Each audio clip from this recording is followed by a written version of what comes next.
जय जगन्नाथ एवरीवन।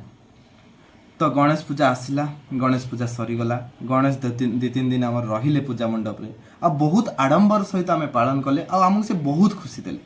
किंतु दुखर विषय यही जे जिते गणेश विसर्जन आसला, जो गणेश को आम तैयारी करने लक्ष लक्ष कोटी कोटी टका खर्च करते विसर्जन करने सामान्य ट्रैक्टर आम पेल दौरान किए किए तापर चढ़ी भी विसर्जन कर दौरान।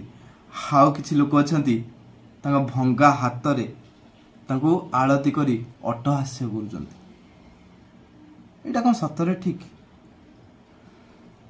जदि तुम गणेश मूर्तिटा बहुत बड़ हो गला, जब तुम ठीक से विसर्जन कर पारन तो छोट मूर्ति कर ना।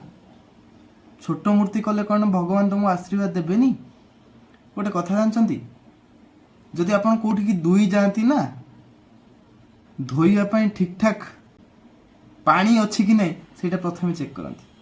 तो ठाकुर विसर्जन कहीं नु जदि भगवान को ठीक से विसर्जन कर पारन तो गणेश पूजा करवाटा ही ठीक।